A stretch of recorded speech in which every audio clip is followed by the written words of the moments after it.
स्वागत है आप सभी लोगों का। और आइए आज अपने लोग पढ़ें कि ये पारितंत्र क्या होता है और पारितंत्र में ऊर्जा का प्रवाह कैसे होता है। आइए पहले अपने लोग देख लें कि ये पारितंत्र क्या होता है। तो पारितंत्र अपने लोगों के चारों ओर का, जिसको इंग्लिश मीडियम वाले क्या बोलते हैं, इकोसिस्टम। ये इकोसिस्टम क्या है? इकोसिस्टम अपने लोगों के चारों ओर का वातावरण, जिसमें जैव घटक भी है अजैव घटक भी है, पारितंत्र कहलाता है। अपने लोगों के चारों ओर का वातावरण, अपने लोगों के चारों ओर स्थित जैव घटक और अजैव घटक, इन दोनों को मिला करके ही पारितंत्र का निर्माण होता है। पारितंत्र शब्द और पारितंत्र की परिभाषा को परिभाषित किया एक वैज्ञानिक ने, जिनका नाम है एजी टेंसले सर। एजी, याद रखिएगा इनका नाम, एजी टेंसले। अगर आपसे पूछे father of ecosystem, AG Tansley, father of ecosystem AG Tansley. AG Tansley साहब ने पारितंत्र शब्द की सबसे पहले व्याख्या की कि पारितंत्र क्या होता है। पारितंत्र में जैव घटक भी होंगे अजैव घटक भी होंगे। पारितंत्र का अध्ययन कराने वाली विज्ञान की शाखा को बोलते हैं पारिस्थितिकी। पारितंत्र का अध्ययन कराने वाली विज्ञान की शाखा पारिस्थितिकी। पारितंत्र का अध्ययन कराने वाली विज्ञान की शाखा पारिस्थितिकी। इकोसिस्टम का अध्ययन कराने वाली विज्ञान की शाखा इकोलॉजी। इकोसिस्टम का अध्ययन कराने वाली विज्ञान की शाखा इकोलॉजी। तो इकोसिस्टम का अध्ययन कराएगी इकोलॉजी, पारितंत्र का अध्ययन कराएगी पारिस्थितिकी। पारितंत्र है क्या? पारितंत्र हमारे चारों ओर का जैविक और अजैविक घटक, जो भी जीवित चीजें हम लोगों के आजू बाजू में है और प्लस हम लोगों के आजू बाजू में जो निर्जीव चीजें हैं, इन दोनों को मिला देने से ही पारितंत्र का निर्माण हो जाता है। आइए देखें कि ये हमारे लोगों के, अपने लोगों के चारों तरफ कौन कौन सी चीजें हैं। तो जहां हम लोग रहते हैं वहां कुछ ना कुछ चीजें रहती ही हैं। पेड़ पौधे होंगे, कुछ जंतु होंगे, पृथ्वी होगी, उसके बिना तो हम खड़े ही नहीं रह सकते। हवा होगी, हवा के बिना हम जीवित ही नहीं रह सकते। जहां मानव बस्तियां होती हैं वहां पानी होता है, क्योंकि जल ही जीवन है। जल के बिना हम नहीं रह सकते, हवा के बिना नहीं रह सकते, मृदा के बिना नहीं रह सकते। सूर्य के प्रकाश की जरूरत है, ताप की जरूरत है। अगर ये सब नहीं होगा तो हम कैसे रहेंगे? तो ये सब हमारे चारों ओर है, यही सब मिला करके पारितंत्र का निर्माण करते हैं। और भैया एक बात ये भी जान लो कि आपसे एक नंबर का कभी कभी प्रश्न पूछता है कि सबसे बड़ा पारितंत्र, सबसे बड़ा पारितंत्र कौन होगा? वैसे तो अपने लोगों के आजू बाजू में एक एक पारितंत्र है, लेकिन सबसे बड़ा पारितंत्र याद रखिएगा हमारी पृथ्वी। इस पृथ्वी से बड़ा कोई पारितंत्र नहीं है, क्योंकि इसी में और जितने पारितंत्र हैं वो समाये हुए हैं। तो सबसे बड़ा वाला पारितंत्र क्या कहलाएगा? पृथ्वी। पृथ्वी पर ही छोटे छोटे बहुत सारे पारितंत्र हैं। तालाब का पारितंत्र है, खेत का पारितंत्र है, पार्क का पारितंत्र है, जंगल का पारितंत्र है, लेकिन ये सब किसमें समाये हैं? हमारी पृथ्वी में। तो पृथ्वी क्या है? पृथ्वी सबसे बड़ा पारितंत्र है। इस बात को याद रखिएगा। कभी कभी एक नंबर का प्रश्न पूछ लेता है कि सबसे बड़ा पारितंत्र, तो पृथ्वी। अब देखें अपने लोगों के चारों ओर दो प्रकार के घटक हैं। एक तो है अजैव घटक। ये अजैव घटक कौन से हैं? अजैव घटक वो हैं कि जो हमारे चारों ओर हैं लेकिन जीवित नहीं है। जैसे मृदा। अब बताइए, मृदा मतलब पृथ्वी जीवित नहीं है, जीवित रहने के लिए जरूरी है लेकिन खुद जीवित नहीं है। मृदा। जल, जल जीवित रहने के लिए जरूरी है लेकिन खुद जीवित नहीं है। वायु, वायु के बिना हम एक मिनट भी जिंदा नहीं रह सकते, लेकिन वायु खुद जीवित नहीं है। और प्रकाश, ये सब क्या है? ये सब अपने लोगों के चारों ओर रहने वाले अजैव घटक हैं। कैसे घटक हैं?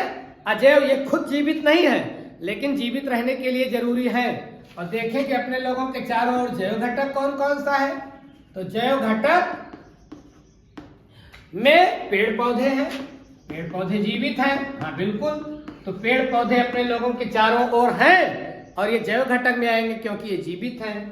और जंतु भी है, ये अपने लोगों के आसपास हैं, जीवित है। और जैसे जीवाणु भी होता है अपने लोगों के हवा में, पृथ्वी में, पानी में होता है और वो जीवित है। तो ये सब आ जाएंगे किसमें? जैव घटक में। ये सब आ जाएंगे अजैव घटक में।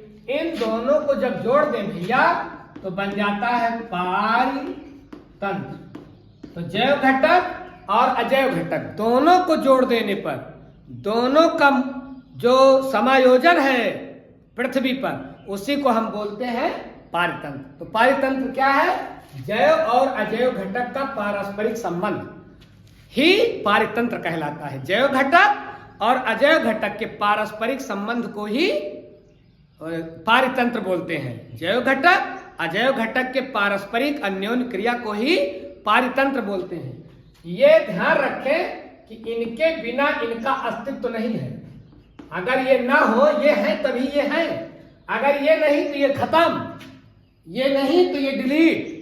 ध्यान रखिएगा, बिना अजैव घटक के जैव घटक का कोई अस्तित्व रह ही नहीं सकता। तो जीव को जीने के लिए अजैव घटक सो नेसेसरी, बहुत आवश्यक है। अब आप, मुझे लगता है, समझ गए होंगे कि ये पारितंत्र क्या है। पारितंत्र जैव घटक जो अपने लोगों के आसपास पाए जाते हैं और अजैव घटक दोनों का समायोजन, दोनों के पारस्परिक संबंध को ही पारितंत्र कहते हैं। अब इस पारितंत्र में जो जैव घटक हैं, इनको जीने के लिए ऊर्जा चाहिए। यह धरती है, मान लीजिए ये अपनी धरती है, ये अपनी धरती है। तो धरती पर जैव और अजैव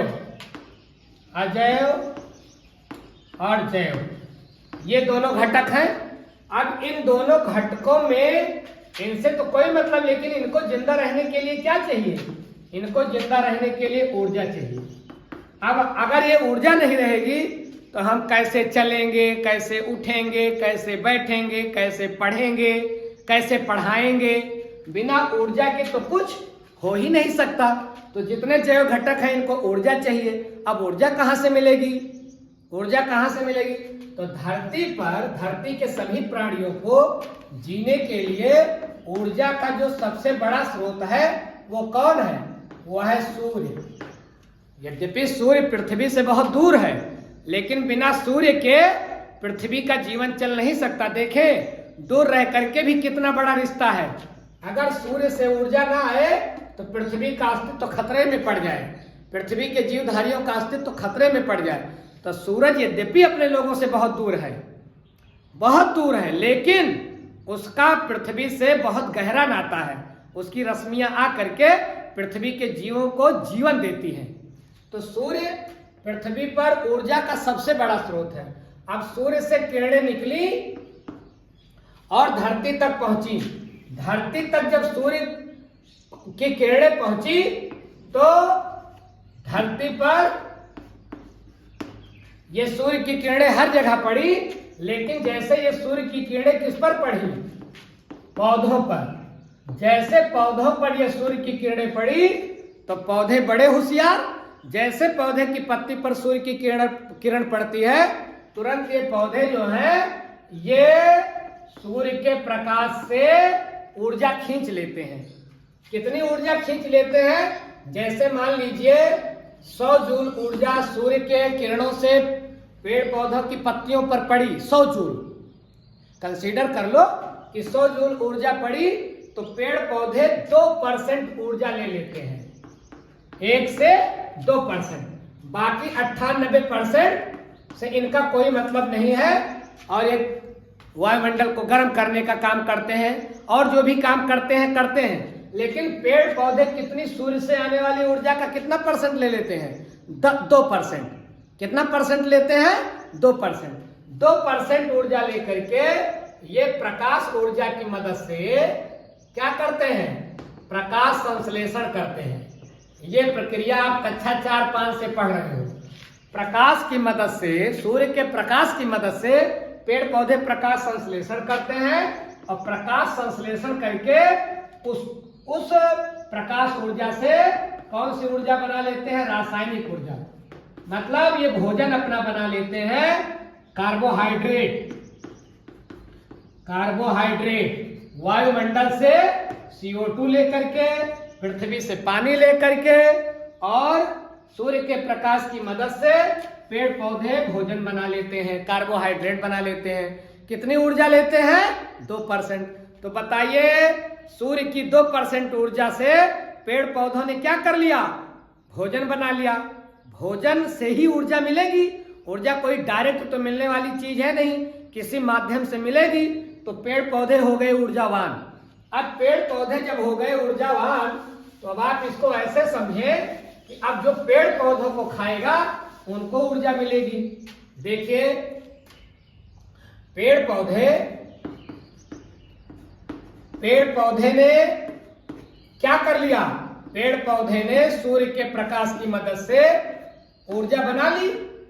अब इसने ऊर्जा बना ली, पेड़ पौधों को मान लीजिए कोई शाकाहारी जंतु खाएगा।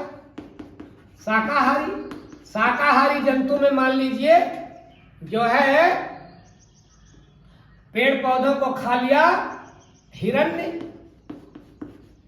ने खा लिया पेड़ पौधों को, ये शाकाहारी है। तो पेड़ पौधों ने सूर्य से ली केवल 2% ऊर्जा, और मान लीजिए पेड़ पौधों ने बना लिया जो है 1000 जूल की ऊर्जा। मतलब जितना कार्बोहाइड्रेट है पेड़ पौधों में, उसने 1000 जूल का कार्बोहाइड्रेट बना लिया पेड़ पौधों ने। तो अब पेड़ पौधे को अगर हिरण खाएगा शाकाहारी, तो लिंडमान के नियम के अनुसार पेड़ पौधों के 1000 जूल से हिरण में पहुंच जाएगी 10%। तो 1000 का 10% कितना हो जाएगा?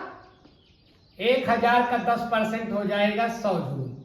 तो बताइए हिरण को कितनी ऊर्जा मिल गई? हिरण को मिल गई 100 जूल। 1000 थी पेड़ पौधों के पास, लेकिन पेड़ पौधे ने कितना जूल दिया? 100 जूल दिया। मतलब अपनी ऊर्जा का कितना दिया?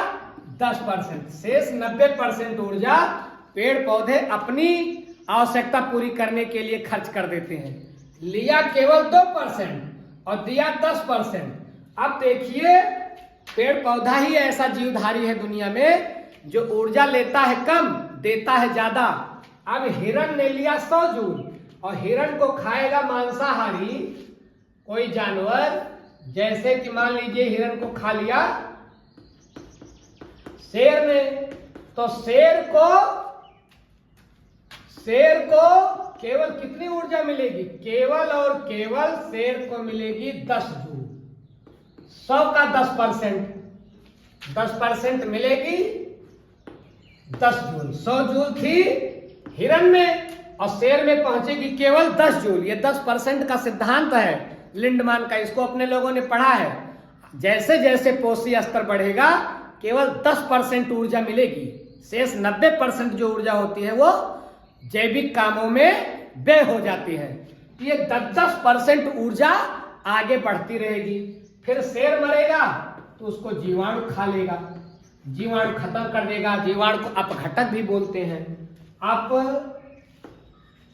अपघटक क्यों अपघटक? क्योंकि ये मरे हुए जीवों को तोड़ तोड़ करके खत्म कर देते हैं, डिकम्पोज कर देते हैं, इसलिए इनको डिकम्पोजर बोलते हैं।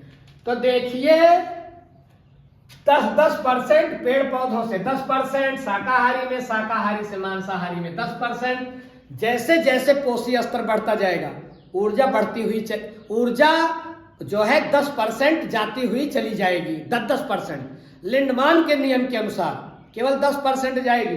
अब इसमें ये पेड़ पौधे बेचारे ऐसे हैं कि लेते हैं सूर्य से 2%, देते हैं अपने लोगों को 10%। इसीलिए इनको देवता माना जाता है। लेंगे थोड़ा और देंगे ज्यादा। बाकी और हिरण ने लिया 100, दिया 10। तो जैसे जैसे पोषी स्तर बढ़ेगा ऊर्जा मिलना हो जाएगी कम। इसको एक उदाहरण से और देखें, फिर आप समझ जाएंगे कि पारितंत्र में ऊर्जा बढ़ती चली जाती है। और ध्यान रखिएगा, आपसे प्रश्न आएगा कि पारितंत्र में ऊर्जा का प्रवाह कैसे होता है। तो ऊर्जा ऊर्जा का प्रवाह, इसको याद रखिएगा, केवल एक दिशा में होता है। एक दिशा में पारतंत्र में ऊर्जा का प्रवाह केवल एक दिशा में होता है। सूर्य से पौधे में, पौधे से शाकाहारी में, शाकाहारी से मांसाहारी में। ऐसे देखे, जैसे कि घास का मैदान है, घास का मैदान है। अब घास का मैदान तो हो गया उत्पादक, प्रोड्यूसर, उत्पादक। पेड़ पौधे हरी घासें क्या होंगी? उत्पादक। सूर्य से इनको ऊर्जा मिली। अब इन्होंने 2% लिया, इनको मान लीजिए खा लिया टिड्डे ने। अब टिड्डे ने अगर इनको खा लिया तो टिड्डे को कितना ऊर्जा मिलेगी? जितना इनके पास रहेगी उसका 10%। टिड्डे को खा लिया मेढक ने। अब मेढक को ऊर्जा कितनी मिलेगी? जितना इसके पास रहेगी उसका 10%। लिंडमान का ये नियम है। मेढक को सांप ने खा लिया, सांप को जितना मेढक के पास थी उसका केवल 10%। सांप को गरुड़ ने खा लिया, अब गरुड़ को सांप के पास जितनी थी उसकी केवल 10%। गरुड़ के पास जाते जाते ऊर्जा बिल्कुल कम होती चली जा रही है, ऊर्जा बिल्कुल कम होती चली जा रही है। लेकिन ऊर्जा घास से टिड्डे को, टिड्डे से मेढक, मेढक से सांप, सांप से गरुड़। बताइए क्या ऐसा हो सकता है कि गरुड़ से ऊर्जा सांप को मिले? कभी नहीं। सांप से मेढक को मिले? कभी नहीं। मेढक से टिड्डे को मिले? कभी नहीं। टिड्डे से पेड़ पौधों को मिले? कभी नहीं। तो ये प्राथमिक उपभोक्ता, ये द्वितीयक उपभोक्ता, ये तृतीयक उपभोक्ता, ये चतुर्थ उपभोक्ता। अब उपभोक्ता और ये पेड़ पौधे क्या है? उत्पादक। ये ऊर्जा बनाते हैं इसलिए उत्पादक, ये प्रोडक्शन करते हैं इसलिए उत्पादक। अगर ये ना हो ये सारा क्रम बिगड़ जाए। तो भैया बताइए, ऊर्जा का जो प्रवाह हो रहा है वो एक दिशा में हो रहा है, उलट करके भी हो सकता है। कभी भी उलट करके ये नहीं चल सकता। खाद्य श्रृंखला में ऊर्जा का प्रवाह केवल और केवल एक दिशा में होता है। दो दिशा में उल्टी उत्क्रमण ये कभी नहीं हो सकता, केवल एक ही दिशा में जाएगा। तो इसी को बोलते हैं पारतंत्र में ऊर्जा का प्रवाह। कैसे होगा? केवल एक दिशा में। उत्पादक के पास आएगी ऊर्जा सूर्य से, उत्पादक देगा शाकाहारी को, शाकाहारी मांसाहारी को, मांसाहारी से छोटे छोटे बैक्टीरिया को। ऐसे जाएगा, लेकिन कभी उलट करके ऊर्जा नहीं मिलेगी। कभी ऐसा नहीं होगा कि टिड्डा मेढक को खा करके ऊर्जा ले, मेढक सांप को खा करके ऊर्जा ले, ऐसा कभी नहीं होगा। या सांप गरुड़ को खा करके नहीं। पारतंत्र में ऊर्जा का प्रवाह सदैव और सदैव एक ही डायरेक्शन में होता है। और कितने % ऊर्जा जाएगी? 10%। मुझे तो लगता है इसीलिए हिंदू माइथोलॉजी ने बहुत पहले, लिंडमान का सिद्धांत तो बहुत बाद में आया, लिंडमान के बहुत पहले हिंदू माइथोलॉजी ने बता दिया था कि अपनी कमाई का 10% हिस्सा जरूर दान करिए। क्यों 10% हिस्सा दान करिए? अरे 10% तो वो भी दान कर दे रहे हैं जिनको दान करने का कोई ज्ञान ही नहीं है। अब टिड्डे को मेढक ने खाया, टिड्डे बेचारे को कुछ पता नहीं है कि मुझे खा करके मेढक को क्या मिलेगा, लेकिन मरते मरते भी टिड्डा कहता है कि जाओ यार, तुमको मैंने 10% दिया। मेढक को खाया सांप, मेढक मरते मरते ये सोच गया कि जाओ यार, तुमको मैंने 10% दिया। तो जब मरते मरते ये अज्ञानी जानवर 10% अब जो रहता है उसका दान करके चले जाते हैं, तो हम तो मनुष्य हैं, समझदार हैं। इसीलिए बताया गया है कि अपनी कमाई का 10% हिस्सा दान जरूर करना चाहिए। ये तो सब ये मूक प्राणी जो कुछ जानते ही नहीं है, मरते मरते दे जाते हैं। जो इनको मार करके खाता है उसको भी 10% दे देते हैं। तो शायद 10% ये जो बहुत युगों युगों से चला आ रहा है कि दान 10% जरूर दे देना चाहिए, नहीं तो मार करके प्रकृति ले लेगी 10% दान। ये यहीं से आया होगा, यही सोच करके। और बाद में लिंडमान ने बताया कि 10% ऊर्जा जाएगी, आपके पास 100 रहेगी तो 10 तो जानी ही जानी है। जो आपको खाएगा वो 10% ऊर्जा का भागीदार हो जाएगा। किसमें? पारतंत्र में या खाद्य श्रृंखला में। तो ऊर्जा का प्रवाह पारितंत्र में कैसे होता है? एक दिशीय होता है। कितनी ऊर्जा मिलेगी? अगले पोषी स्तर को केवल 10% मिलेगी। यही है भैया पारितंत्र, और पारितंत्र में ऊर्जा का प्रवाह। ऐसे ही बिंदुओं के साथ आगे भी मिलेंगे।